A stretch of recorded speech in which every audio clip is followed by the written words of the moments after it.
नमस्कार बच्चों, हम आ गए हैं कक्षा 10 में और ये पहला पाठ है प्रश्नावली 1.1। निम्नलिखित संख्याओं को अभाज्य गुणनखंडों के गुणनफल के रूप में व्यक्त कीजिए। बहुत ही सरल सवाल है, ऐसे हमने कक्षा 6, 7, 8 और 9 में भी किए हैं। बस इसमें थोड़ा डिफरेंट है, बस बता देते हैं कैसे करना है। सबसे पहले हम लिख लेंगे हल लिखने के बाद बस वो संख्या लिख देंगे। जैसा हम ऐसा इसमें लिख रहे हैं वैसे ही आपको परीक्षा में भी लिखना है। यहाँ पे एक संख्या खींची, 140 लिख दिया है। सबसे पहले हम देखेंगे इसमें 140 आया है, इसके आखिरी में 0 है जो कि एक सम संख्या है, इसमें 2 का भाग जा सकता है, तो हम पहले छोटी संख्या से भाग देते हैं। हर किस गुणनखंड में क्या होता है, सबसे छोटी संख्या से भाग दिया जाता है स्टार्टिंग में। तो हमने शुरुआत में 2 से भाग जा रहा है तो 2 से देंगे, 2 से नहीं जा रहा है फिर 3 से देंगे। अगर 3 से नहीं जा रहा है तो ऐसे धीरे धीरे हम संख्याओं पर बढ़ते जाते हैं। बड़ी संख्या से स्टार्ट नहीं करना है, छोटी संख्या से स्टार्ट करते हैं। तो हम पहले 2 से भाग देंगे, 2 का भाग दिया, 2 7 14 और ये 0 का 0। फिर इसमें देखेंगे फिर से 2 का भाग दिया, 2 3 6, 2 3 6, 3 बार गया है, 3 आ गया, 1 बचा इस पे आया, 2 5 10, 2 5 10, 35 में 5 के 5 आ गया, इसमें 3 का भाग भी नहीं जा रहा है तो हमने इसमें 5 का भाग दे दिया, 5 7 35 और बस इसके बाद हम क्या करेंगे, 7 का भाग दे देंगे और ये 7 एकम 7। ये इतना हमारा सवाल हो गया। अब हमें करना क्या है, हम लिखेंगे अतः 140 बराबर कितनी बार क्या क्या है, 2 गुणे 3, 2 गुणे 2 गुणे 5 गुणे 7।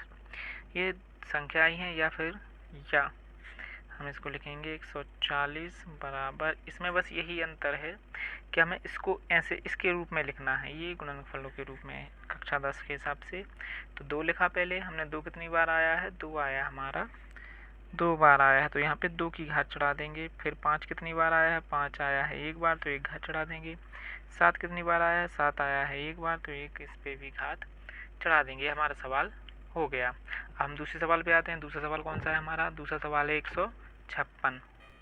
दूसरे सवाल पे आ गए हम 156। हम सबसे इसमें देखेंगे पहले क्या ये इसमें 2 से भाग जा रहा है, हाँ क्योंकि इसके लास्ट में 6 है, इसमें 2 का भाग देंगे, 2 7 14, हासिला 1, 2 8 16, ये 8 बार चला गया। इसके बाद क्या करेंगे, इसमें 2 का भाग अभी भी जा रहा है, 2 से फिर से भाग देंगे, 2 3 6 और 2 9 18। फिर इसमें 2 का भाग नहीं जा रहा है क्योंकि लास्ट में 9 आ गया है। इसके बाद हम 3 का भाग देंगे, 3 से भाग देंगे, 3 एकम 3 और 3 त्रिका 9। अब इसमें हम देखेंगे ना 2 का जा रहा है, ना 3 का जा रहा है, ना 4 का, ना 5 का, इसमें सिर्फ 13 का भाग जा रहा है तो इसमें 13 का ही भाग देंगे, 13 एकम 13। यहाँ पे लिख देंगे अतः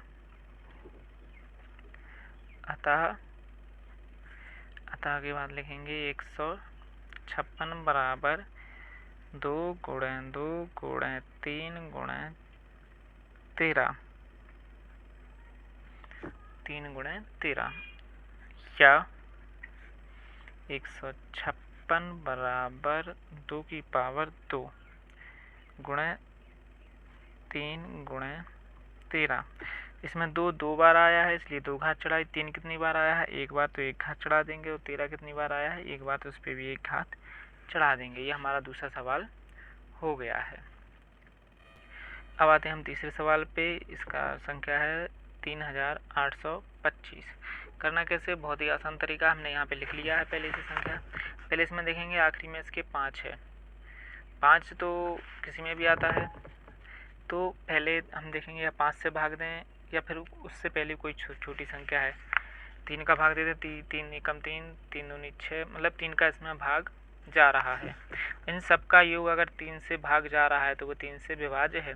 हमने देखा इसको 3 8, 8 3 11, 11 2 11 2 11 2 18, 11 2 13 और 5 18, मतलब इसमें 3 का भाग पूरी तरह से जा रहा है तो हम इसमें 3 का भाग दे देंगे।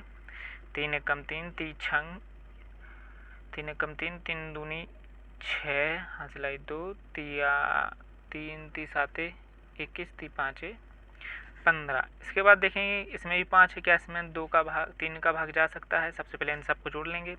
3 1 और 3 3 3 7 10 10 5 15। हाँ इसमें भी 3 का भाग जा रहा है क्योंकि 15 3 के पाठे में आता है। 3 चौको 12 3 7 3 दूनी 6 और 3 5 15। अब क्या सब हम इसमें जोड़ के देखते हैं। 6 4 और 2 6 और 1 11, मतलब इसमें 3 का भाग नहीं जा रहा है। तो हम इसमें लास्ट में देखेंगे, इसके लास्ट में 5 है तो हम सिर्फ 5 का ही भाग देंगे क्योंकि 2 का जा नहीं सकता है। 5 का भाग दिया तो 5 पाठे 40 और ये आ गया पाठे 40 2 पचम 25। इसमें देखो फिर से 5 का भाग जा रहा है तो हम फिर से 5 का भाग दे देंगे। 5 एकम 5 5 7 35। और 17 एक ऐसी संख्या है जिसमें सिर्फ 17 का ही भाग जाता है तो हम इसमें डायरेक्ट 17 का ही भाग दे देंगे। तो ये हमारी संख्या में इतना हो गया है। अब हमें करना क्या है, बस वही करना है, वही लिख देंगे हम पहले के जैसे। अतः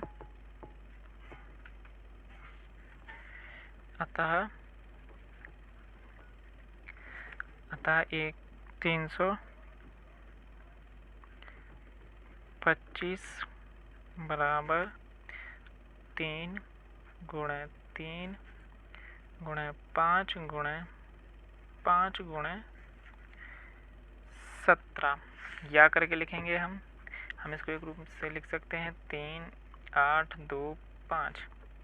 हम दोनों इसलिए लिख देते हैं जिससे प्रॉब्लम ना आए, सर दोनों तरफ से समझ सकते हैं। 3 लिखेंगे, 3 कितनी बार आया है 2 बार, तो यहाँ पे 2 घात चढ़ा देंगे। गुणे 5 लिखा है तो 5 कितनी बार आया है 2 बार आया तो 2 घात इस पे चढ़ा देंगे।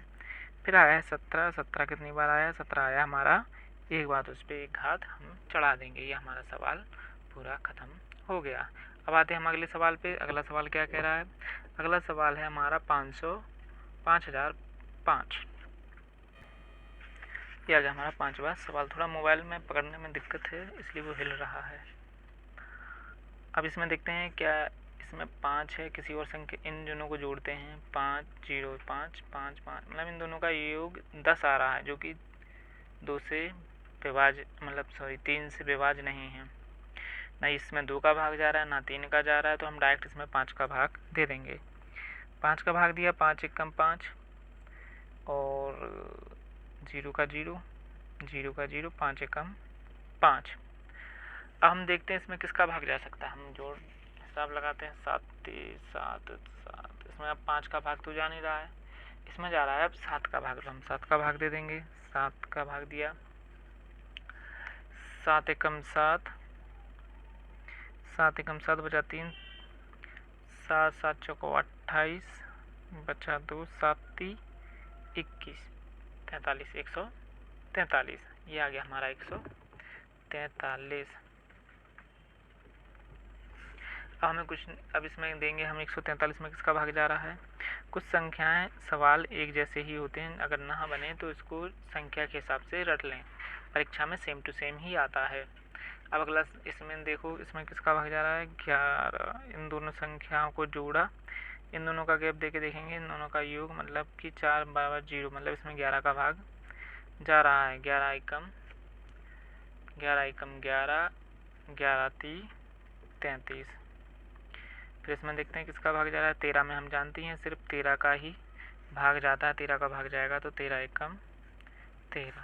बस हो गया ये सवाल। अब लिखेंगे यहाँ पे अतः 505 बराबर 5 गुणे 7 गुणे 11 और गुणे 13 या करके लिख देंगे हम 5005। देखो 5 कितनी बार आया है एक बार, 7 कितनी बार आया है एक बार, 11 कितनी बार आया है एक बार और 13 कितनी बार आया है एक बार। जो ये लास्ट वाली लाइन है ये हम इसको नहीं लिख सकते। अगर आप चाहते हैं इसको नहीं लिखना चाहते हैं तो इसको ना लिखिए, इसको नहीं लिख सकते हैं, पर ये लिखना ज़रूरी है। ये हमारा चौथा सवाल भी हो गया। अब आते हैं हम 5वें सवाल पे। 5वां सवाल है 7429। हमारा 5वां सवाल आ चुका है। 5वें सवाल में देखिए इसमें आ रहा है 7429 7429। और करना क्या है इसका, इसमें हमें भाग देना है। देखते हैं कि इसमें इन 2 का तो भाग जा नहीं सकता क्योंकि आखिरी केस में इसमें 9 है। 2 का नहीं जा रहा है तो 3 का देखते हैं। 7, इन दोनों का योग कितना हो रहा है 11, 11 2 13, 13 13 और 9 22। मतलब इसमें 3 से ही भाग नहीं जा रहा है। 3 से नहीं जा रहा है, 4 से भी नहीं जा रहा है, 5 है नहीं लास्ट में तो 5 से भी नहीं जा रहा है। इसमें भाग जा रहा है 17 से, क्योंकि कुछ संख्या ऐसी हैं जिसमें भाग देना ऐसा ही होता है। अगर आप पे ये सवाल ना बने तो आपको कुछ ज़्यादा दिक्कत नहीं देना है, इसको रट लेना है। बिल्कुल सेम टू सेम रहेगा, जैसा परीक्षा में ऐसे ही आएगा तो बिल्कुल ऐसे ही कर देते हैं। कुछ संख्या ऐसी ही होती हैं। इसमें 17 का भाग देंगे 17, 17 दूनी 34, 51, 17 चौको 68, 4 बार गया, बचा 6 और 6 और ये 2 62, 17 17 दूनी 17 थी 51, क्योंकि 17 चौको 68 होता है जो कि 62 से अधिक हो जाएगा। अब बचा हमारे पास 11 और 11 और 9 119 हो गया। 119 में कितनी बार जाएगा 17 सत्ते 119 और 107 बार इसमें चला गया। अब हम देखेंगे ये किस में भाग जाएगा। अब ये हमारा जाएगा 19 से भाग। 19 से भाग दिया, 19 से भाग देंगे तो कितनी बार गया 19, 19 दूनी 38, 19 दूनी 38, 38 19, 19 दूनी 38, 19 30 57, जो कि ज़्यादा हो रहा है इसलिए हमने 2 बार इसका पढ़ा 19 30 57। यहाँ पे बचा 5 और ये 5 इसमें आया 19 30 57 और ये 3 बार इसका भाग चला गया। अब इसमें 23 का भाग जाएगा। 23 का भाग देंगे हम डायरेक्ट 23 एकम 23 लिखेंगे। अतः